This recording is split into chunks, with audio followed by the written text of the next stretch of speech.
Ке ве подсетам на сите информации кои се клучни при пишувањето на пријава за еден проект. Нормално да се истиот здобие со национална ознака за квалитет. Па веќе на првиот слайд ќе ве подсетам за нештата кои што многумина од вас и ги знаете и убаво е сите да се запознаеме дека крајниот рок за пријавување е 15 јули 24 година, дека можеме да пријавиме само 4 проекти, односно максимум проекти. Можеме ние да работиме во колку проекти сакаме, арно, ама само 4 да пријавиме. И пријава на проектот за национална ознака за квалитет се наоѓа на насловната страна на проектот за кој сакате да пишувате пријава. Еве тука е пример од еден проект, каде што кога ќе дојдете на главна страница, на прва страница од проектот, сосема долу од десната страна имате едно прозорче Apply for Label, значи аплицирај за етикета, односно ознака или награда, кликате тука и понатаму се отвора формулар кој што подоцна и ќе го разгледаме, да видите што се бара во таа апликација. Во самиот проект, ова е повеќе препорака, зашто кога ќе влезе комисијата во самиот проект да разгледува, убаво е се да биде подредено и лесно да се снаоѓа, зашто има работи кои што не смеете да ги изоставите, зашто и најмногу се вреднуваат и добивате најмногу бодови во проектот токму за тие работи кои што сега ќе ги спомнувам. Значи, најбитно е да секогаш да имате страна за согласности од родители, зашто работиме со деца, а без дозвола на родител тоа не треба да се случува. Како прво и самиот родител треба да биде запознаен што се ќе правиме во самиот проект, односно со проектниот план и сите активности што ќе ги спроведуваме. И задолжително барем една страна да имате закачено документ со екстерни линкови, значи се она што не е на TwinSpace, а може да потреба како доказ или нешто што сте го сработиле во склоп на дадениот проект. Со критериуми за евалуација веќе сте запознаени, и минатиот пат зборував, тоа е соработка, употреба на ИКТ, педагошка иновација, имплементација во наставата, резултати, влијание и документирање.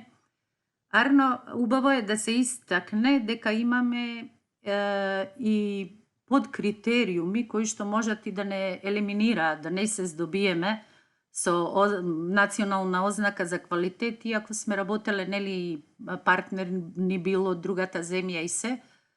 Ако не се видни резултати или немаме докази за ученичка соработка, не мора да снимите, например, таа соработка да имате видео од некаква средба или нешто, ама мора да имате барем фотографии дека вистина тоа се одржало или да имате некаде места каде што сте складирале и каде може од приложеното или закаченото да се види дека дечињата на вистина соработувале.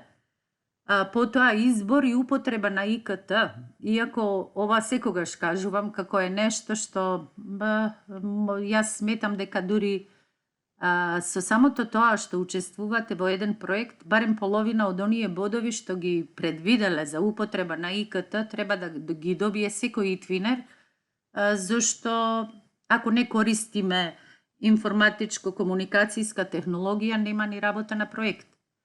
Потоа безбедност на интернет и заштита на лични податоци. Ова е нешто што е составен дел на секој проект. Уште во октомври, значи ние стартуваме во септември, а веќе октомври имаме седмици на интернет, па безбедност на интернет, секакви денови кои што ги одбележуваме, а имаме и невладини организации кои што и кај нас веќе во последните години често организираат разни манифестации на кои што не канат. Секој училиште добива покана да учествува со нешто и најчесто тоа се трудови на деца или воопшто некакви предавања на кои што не канат да присуствуваме, да се запознаеме со безбедноста zaštita na lični podatoci, a i isto така и со употреба на нечија интелектуална собственост, како треба да се однесуваме кон сечија, па и кон својата интелектуална собственост. Потоа, како да аплицираме? Повторно се враќам на првата страна од еден проект. Реков веќе кога ќе кликнете на ова копченце аплицирај за етикета, односно значка, ќе ви се отвори формулар и првата страна прво што треба да го направите, треба да потврдите дека сте ги прочитале овие упатства на самиот почеток, каде што фактички потврдувате дека проектот има заеднички цели и заеднички план, дека проектот е завршен или во последните фази, зашто само тогаш можеме и да го пријавуваме, дека имаме значаен придонес во проектот и тоа е јасно објаснето во апликацијата што ја поднесов, односно што ја запишувате, пополнувате. И она, да завршам еве со 4-5 точка, па ќе ви напомнам и зашто е ова многу важно и би било убаво секој од вас внимателно да следите ако прв пат учествувате, иако ова ќе биде снимено и ќе имате снимка, да бележите зашто треба да обезбедувате повеќе докази, каде треба да приложувате и некакви надворешни линкови или пак некакви трудови кои што се наоѓаат по вашите папки на вашиот компјутер. Значи, тука е и соработката меѓу партнерите, како и резултатите и исходите од проектот, треба да бидат видливи и јасно објаснети и да земете во предвид прашања за безбедност и авторски права, она што пред малку и го спомнав. Значи, најубава работа е пред да почнете да воопшто седнете да пријавувате проект, прво да подготвите еден документ од кој што после само ќе копирате и ќе внесувате во ова пријава. Зошто го велам тоа? Еве, и мене, јас работејќи на ова презентација, пријавив еден проект со тоа што морав 2 пати да го пријавувам, поправо 2 пати да пополнувам, а еднаш да пријавувам, од причина што изумив од претходната година дека се што правите за половина час треба да биде внесено. А сега, ако вие знаете или посеќавање одите да барате некакви линкови, па некакви документи, па ќе отворите 300 папки и тогаш ќе летне времето и едноставно ќе ви се прекине пријавувањето и ќе морате наново од почеток. И од таа причина препорачувам секогаш колку проекти да имате, подгответе материјал за сите и да завршите работа за неколку минути. Прво нешто по онаш кога сте се согласиле и потврдиле сето она што се бара од вас, тогаш почнувате да пополнувате. На првата страничка самиот почеток треба да наведете која возраст се учениците со кои што сте работеле во проектот, колку ученици работеле, дали вашиот проект е само eTwinning проект или е некој од Erasmus проектите, зашто знаете дека денес и секој Erasmus проект треба да помине како eTwinning проект. Потоа краток опис на самиот проект, зашто секој проект и пред да почнеме да работиме, пред да ги поканиме и луѓето да соработуваат на проектот или пред да се нафатите да учествувате во некој проект, прво што правиме е читање на описот на проектот и треба да внимавате, не можете да претерувате, тука е наведено колку знаци максимално можете да опишете и мора да се држите до тоа, зашто вие можете да направите супер есеј, супер некаков расказ за тој ваш проект, арно, ама нема да ви го собере туку само до толку знаци колку што е наведено под самото поле кое што го гледате. И нормално можете да направите, да објасните така многу, арно, ама да закачите некаде или во вид на документ, или, еве, јас конкретно за овој проект кој што планирам да го пријавам, се што мислев да кажам или да додадам како плюс, ставив на еден блог.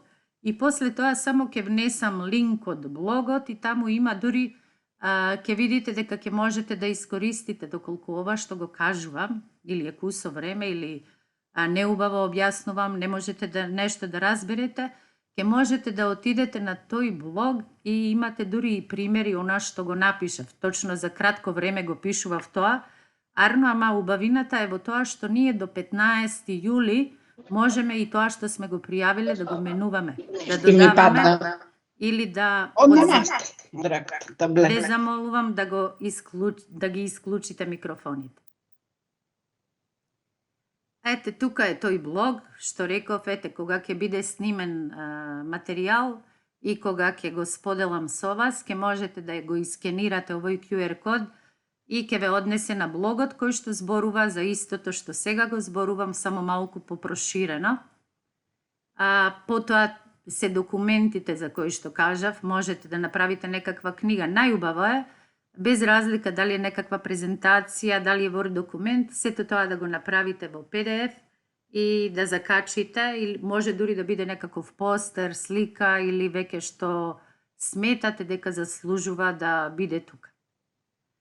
Ова е пример од една книга и веројатно е и линкот од таму, може во брзање да биде или од некакво видео или од книга, но се однесува на овој проект Мали волшебници. Нема да зборувам за него, тоа ќе видите доколку ве интересира, реков, на дадениот блог. Што е следно? Треба да напишете опис на проектот, односно повеќе да дадете нагласок на соработка помеѓу партнер училишта. Значи, особено аспектите на проектот каде што соработувавте вие и вашите партнери или партнер, гледате дека е еднина, зашто кажуваме дека доволно е да имаме двајца кои што се од различни земји, потоа можеме да прошириме, нели, на тимови во училиште, помеѓу училишта од истите земји, или може да се вклучат и повеќе земји. Што повеќе, толку и подобро, самиот проект станува поквалитетен и некако доаѓа да сите не треба толку многу ни да работиме, се сведува некако на да знаеме да избереме она што е најпредставително за нас и за нашата работа, па и тоа и го презентираме во истите проекти. Потоа активностите во кои учениците работеа заедно, тоа задолжително мора да има, реков дека ова може и да елиминира, да не добиеме никаква ознака, ако нема трага дека учениците соработувале, дека работеле нешто заедно и како учениците ги постигнаа финалните производи од проектот. И тоа ќе подкрепите и со докази и ќе опишете она што се правело. Повторно напомнувам, внимавајте на бројот на знаци кои што треба да употребите во дадениот текст.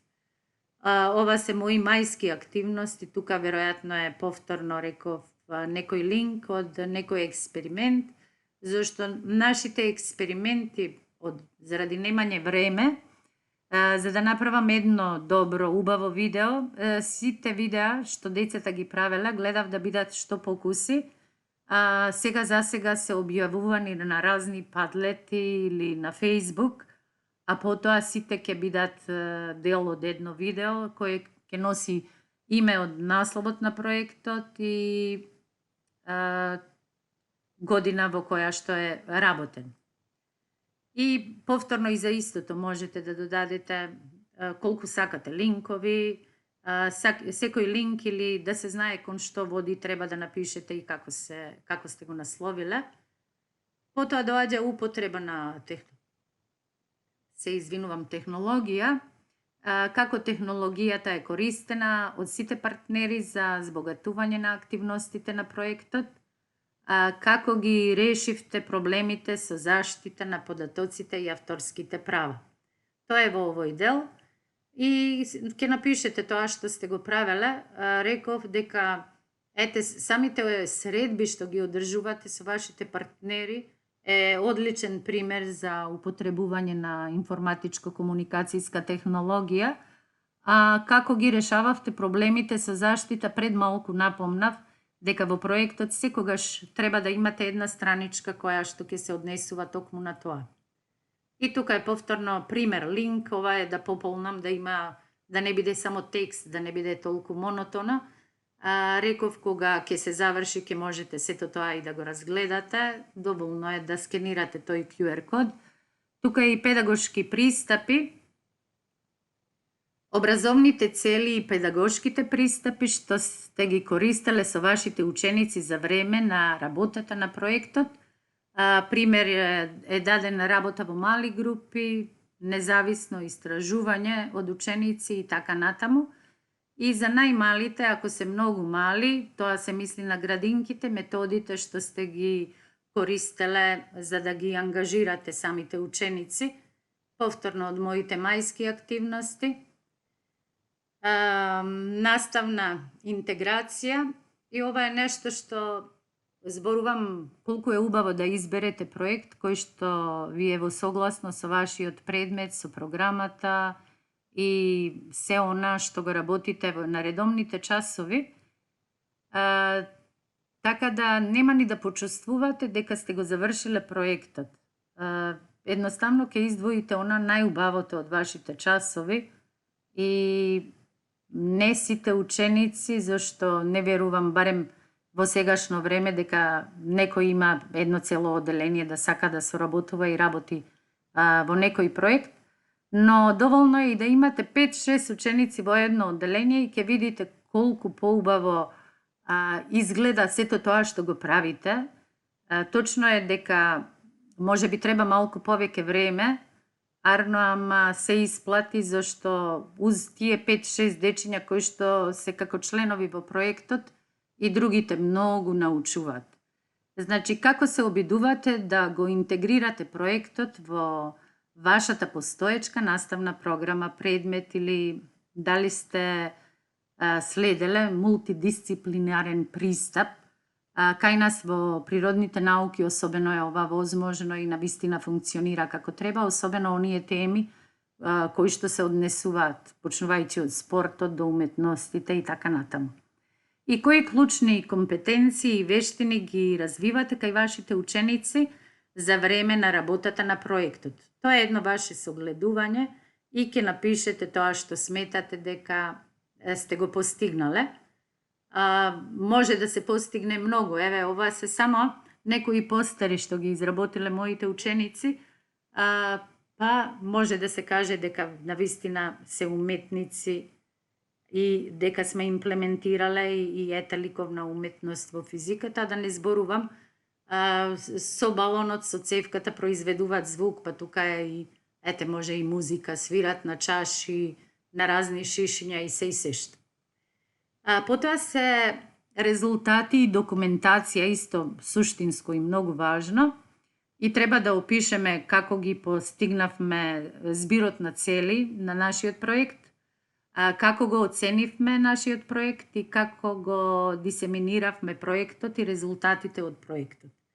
И за ова има примери, реков на самиот блог, но најдобро знаете вие сите што сте учествувале во проектот, што сте правеле и на кој начин, зашто не мора да значи дека сите исто правиме.